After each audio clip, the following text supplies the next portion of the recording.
কাশ্মীরে সন্ত্রাসী হামলার পর সামাজিক মাধ্যম সহ ভারতীয় বিভিন্ন গণমাধ্যমে ভাইরাল হয় এক দম্পতির ছবি। দাবি করা হচ্ছিল সন্ত্রাসীরা এই নৌবাহিনীর কর্মকর্তাকে গুলি করে হত্যা করেছে। তবে এবার জানা গেল সেই দম্পতি মারা যাননি, তারা বেঁচে আছেন। এক ভিডিওতে তারা বিষয়টি স্পষ্ট করেছেন। It's not us, it's them. उनके बारे में सोचो जिनके साथ ये हुआ है, वो लोग कैसा फील करेंगे स्टेटिंग की।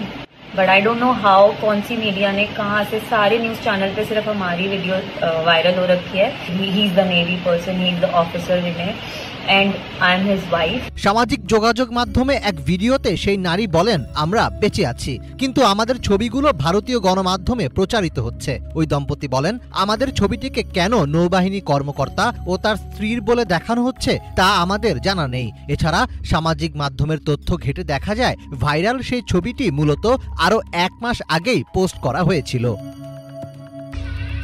কাশ্মীর হামলাকে ঘিরে টানটান উত্তেজনা বিরাজ করছে ভারত পাকিস্তান সম্পর্কে। তবে এর মাঝেই ভারতীয় মিডিয়ার বেশ কিছু কর্মকাণ্ড প্রশ্নের জন্ম দিয়েছে। এছাড়া এই হামলার পেছনে বিজেপি সরকারের সম্পৃক্ততা নিয়েও প্রশ্ন তুলছেন অনেকে, আর এ ব্যাপারে ধীরে ধীরে মুখও খুলছেন অনেকে। পেহেলগাম হামলার পর সামাজিক মাধ্যমে একটি ভিডিও বার্তা দিয়েছেন কাশ্মীরে কর্মরত এক ভারতীয় সেনা সদস্য। সেখানে তিনি দাবি করেন, হামলার ঘটনার পর প্রায় নিষ্ক্রিয় অবস্থায় ছিল সেখানকার সেনাবাহিনী। পুরো ঘটনাটি তার কাছে সাজানো এবং পূর্ব পরিকল্পিত লেগেছে বলেও দাবি করেন তিনি। जो जनता को दिखाया गया वो पूरा सच नहीं है। हमले के समय खुफिया जानकारी की विफलता और तत्काल मीडिया की कहानी ये सभी गंभीर सवाल खड़े करती है। सबसे ज्यादा दर्दनाक बात ये थी कि हमारे सैनिक, हमारे सिपाही जमीन पर पड़े थे और कई घंटों तक कोई नहीं उनको उठाने आया, ना कोई मेडिकल सहायता आई, ना कोई कमांड ऑफिसर आया। ऐसा लग रहा था ये सब कुछ पहले से ही निर्धारित हो।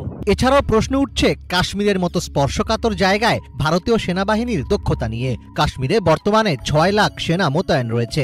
50 মিটার পর পর এক একজন সেনা অত্যাধুনিক হাতিয়ার নিয়ে সজাগ থাকেন। এরপরও এত বড় হামলা সেনাদের নাকের ডগায় কিভাবে চালানো হলো তা নিয়েও প্রশ্ন তুলছেন অনেকে।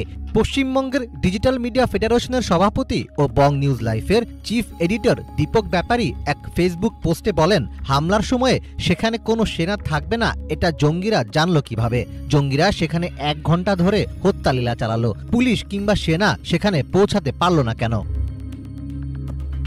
তিনি আরও বলেন, গত 19 এপ্রিল প্রধানমন্ত্রীর কাশ্মীর সফর বাতিল করা হলো কেন? তার মানে তিনি জানতেন কাশ্মীরে কিছু ঘটতে যাচ্ছে। তারপরেও কেন্দ্র সরকার ব্যবস্থা নিল না কেন? সেদিন পেহেলগামে সেনা ছিল না কেন? পেহেলগাম একটি পর্যটকপূর্ণ স্থান, সেখান থেকে সেনা বা পুলিশ তুলে নেওয়ার আদেশ কে দিয়েছিল? তাহলে কি এটা পরিকল্পিত হত্যাকাণ্ড?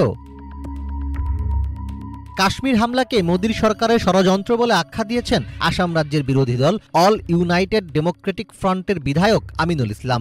2019 সালের ফেব্রুয়ারিতে পুলওয়ামায় কেন্দ্রীয় আধাসামরিক বাহিনীর গাড়িবহরে আত্মঘাতী বোমা বিস্ফোরণ ও গত মঙ্গলবার পেহেলগামে হামলা, এই দুটি ঘটনাকেই সরকারের ষড়যন্ত্র বলে দাবি করেন তিনি। যদিও এমন মন্তব্যের পর স্বাভাবিকভাবেই আমিনুল ইসলামকে গ্রেফতার করেছে পুলিশ। ভারতে যে কোনো ইস্যুতে সাম্প্রদায়িকতার ট্যাগ লাগিয়ে মুসলিম বিদ্বেষ ছড়ানো এখন স্বাভাবিক ঘটনায় পরিণত হয়েছে। পেহেলগাম হামলার সময় সন্ত্রাসীদের সঙ্গে বন্দুকযুদ্ধে ঝান্ডু আলী শেখ নামে ভারতীয় সেনাবাহিনীর এক মুসলিম জওয়ান নিহত হয়েছেন।